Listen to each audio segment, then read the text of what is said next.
Relacionar aqui a nossa entrevistada, Jurema Werneck, diretora executiva da Anistia Internacional no Brasil. Jurema, prazer recebê-la, boa tarde. Pena que nessas circunstâncias, com essa notícia, qual que é a responsabilidade do governo do Rio de Janeiro nessa operação, né, que tem mais de 60 mortos até aqui? Jurema, boa tarde. Boa tarde, Diego. Boa tarde a todo mundo. Realmente é um momento difícil e doloroso para todo mundo que mora no Rio de Janeiro, para todo mundo que mora no Brasil. Tem que constatar. Você está falando de qual a responsabilidade do governador do Rio de Janeiro, né? A primeira responsabilidade dele é de não cumprir o seu dever em garantir a segurança pública para cada morador desse estado, né?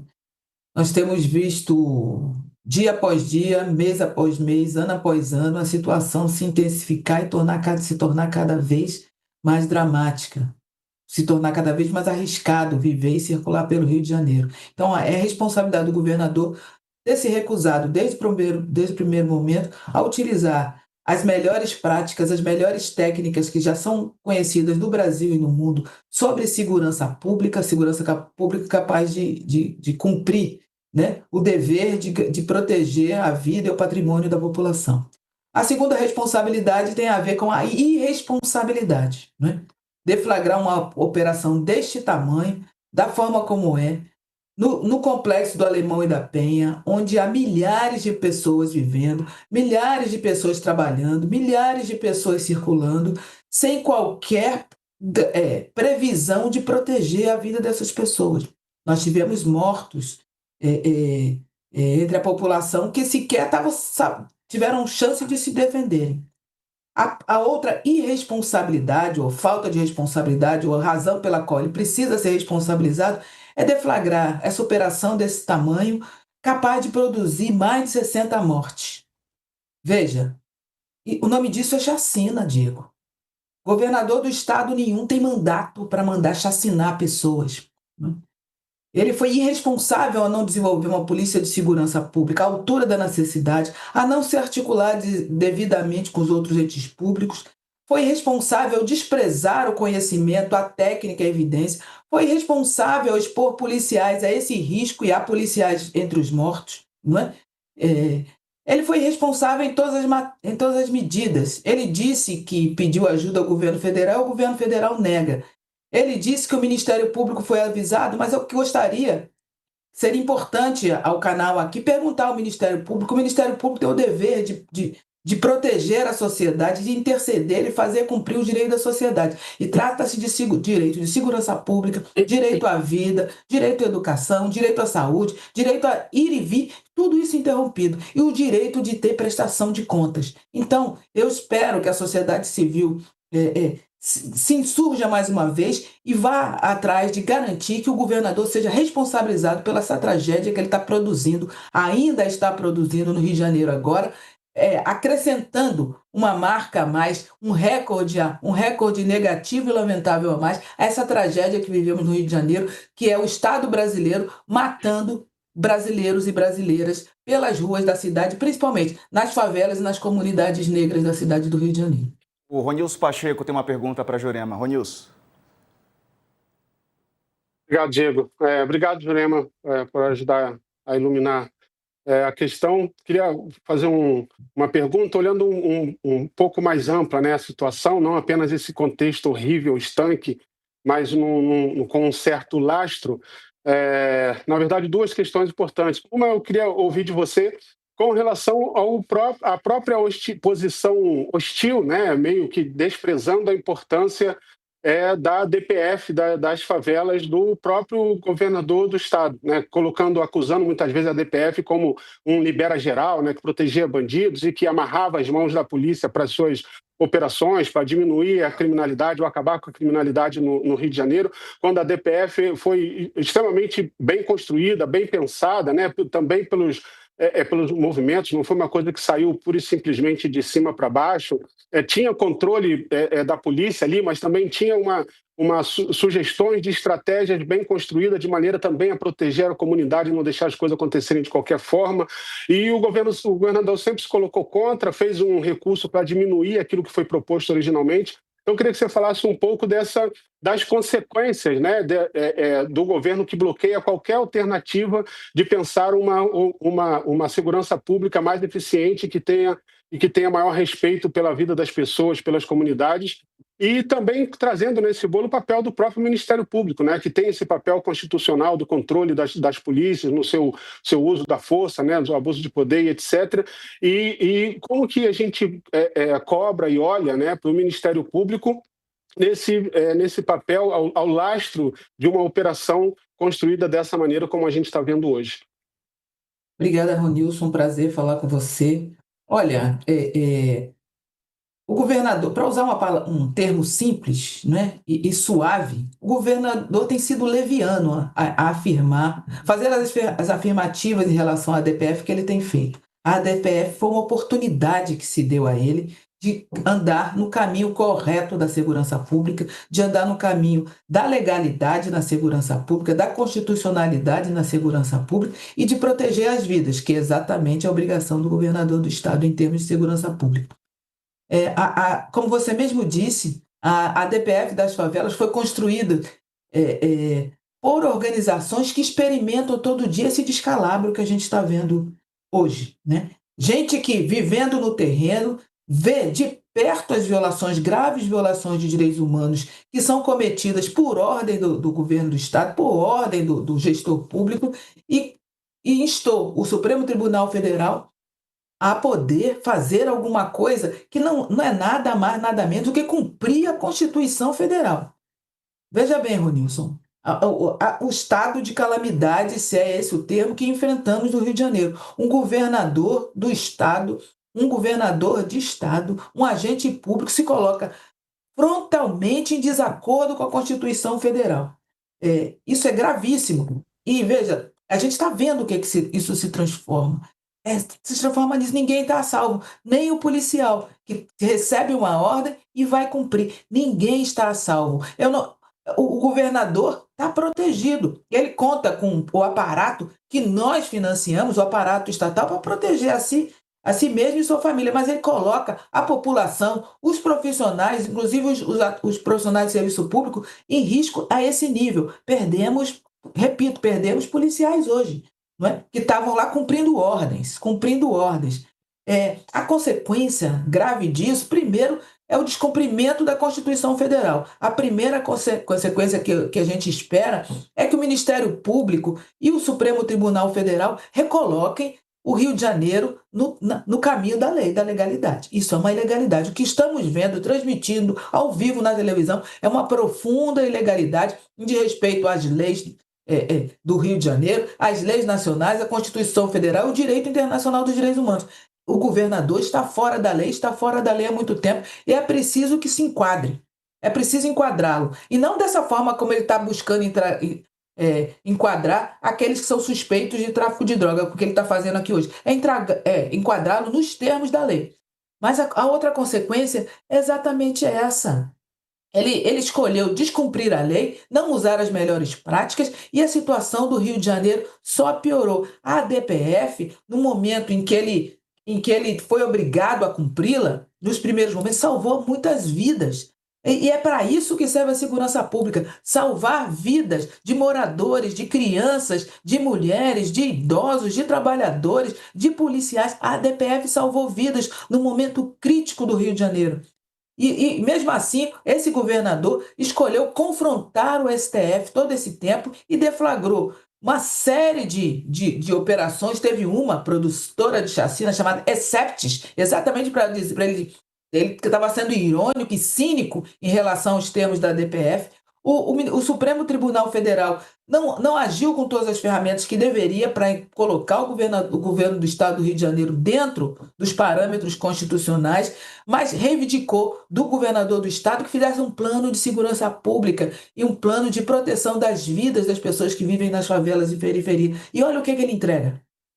Está na cara qual é a consequência desse cinismo em relação à DPF, esse descumprimento da legalidade, essa utilização das armas ao arrepio da lei, porque não há nenhuma lei que diz você pode criar esse estardalhaço, esse caos na cidade e colocar a própria população em risco, como ele está colocando. Não há nenhuma lei que diz que você tem que pegar 2.500 agentes públicos de segurança, jogá-los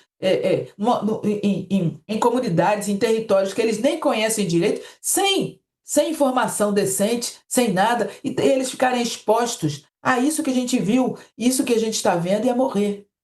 Porque o governador achou que isso poderia dar uma boa foto ou uma declaração responsável, como ele tem dado ao longo do dia. A consequência é muito grave, Ronilson, mas a gente precisa recolocar tudo no caminho. É preciso que o governador assuma o seu papel, o seu dever, articule com os demais entes federados a produção de política de segurança pública. Não é política de chacina. Chacina não é política pública e é inaceitável que ele faça assim. É preciso, de fato, fazer uma política de segurança pública. Está na cara que a gestão pública de segurança pública do Rio de Janeiro ou não sabe o que é segurança pública ou eles frontalmente contradizem e têm escolhido o caminho mais dramático de agir ao arrepio da lei e do direito humano.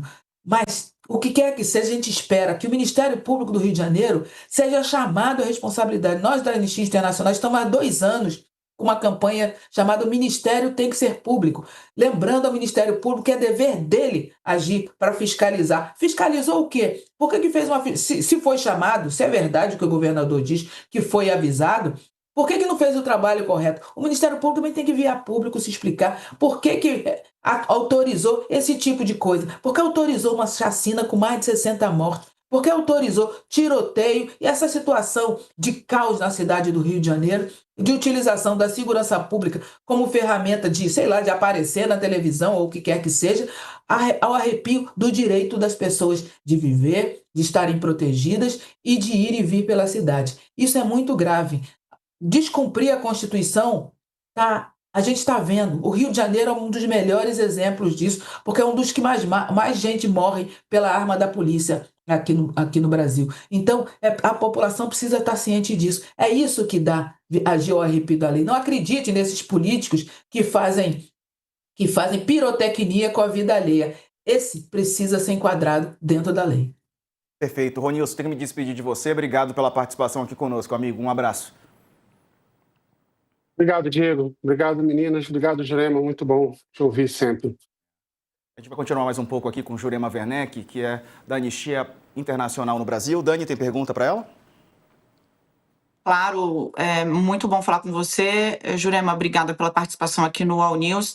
A senhora vinha relatando um pouco como a autorização do Ministério Público pode ter feito diferença aí e pode custar ao próprio órgão, né, responder exatamente se tinha conhecimento do alcance dessa operação. Queria que a senhora explicasse um pouco para quem está em casa por que, né, essa cobrança pode acontecer, já que o Ministério Público Federal já está questionando o governo do Rio de Janeiro sobre a execução da operação mais letal da história de um estado que, bom, infelizmente é conhecido pela violência tanto da milícia, como da narcomilícia, como do tráfico e do crime organizado.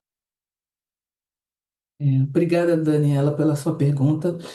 Olha, o Ministério Público tem o dever constitucional de controle externo da atividade policial. O que isso quer dizer? Que ele é o fiscal daqueles agentes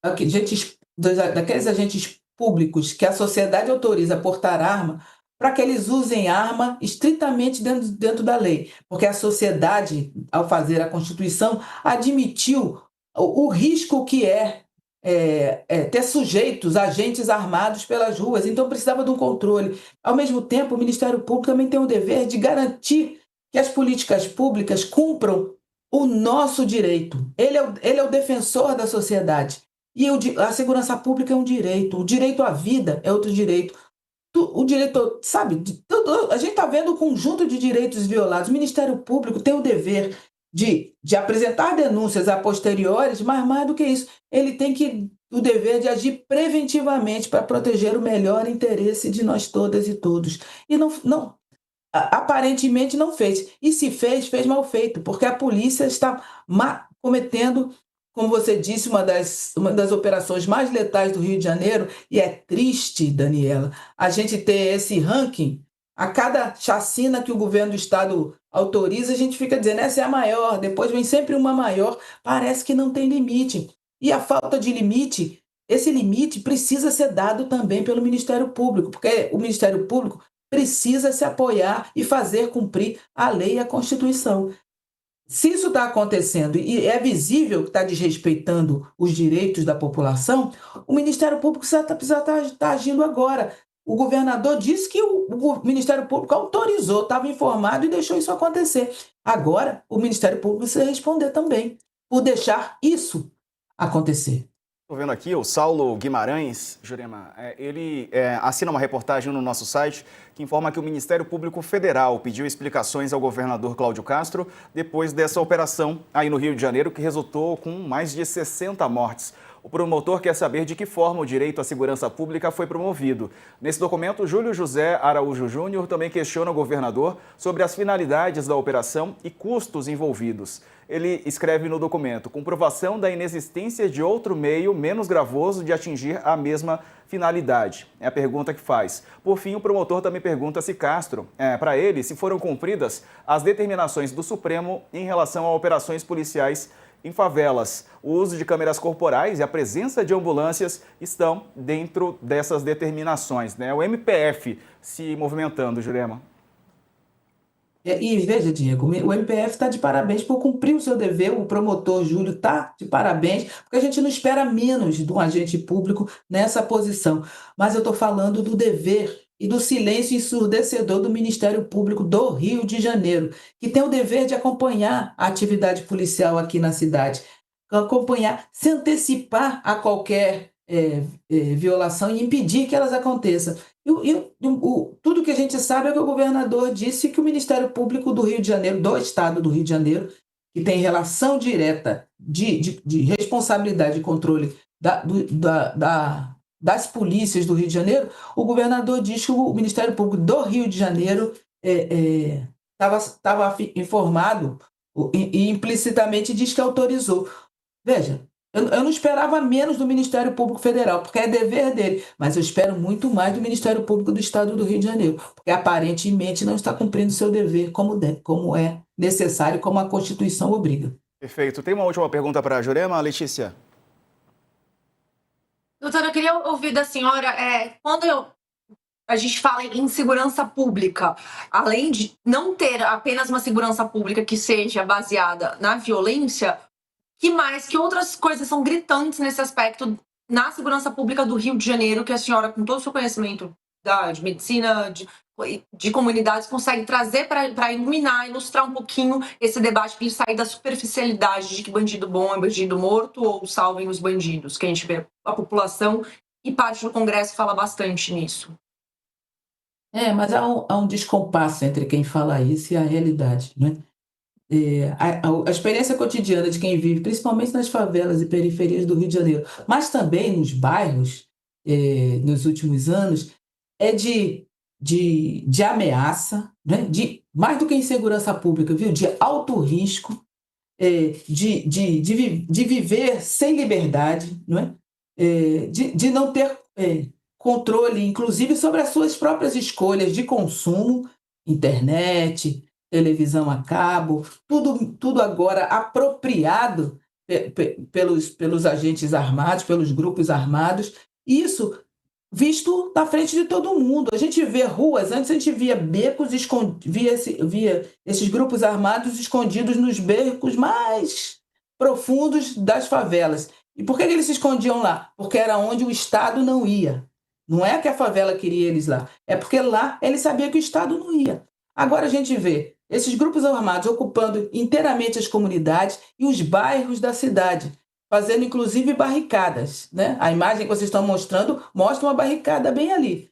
A barricada foi feita à luz do dia, foi feita na frente de todo mundo, ela está lá na frente de todo mundo. E só pode...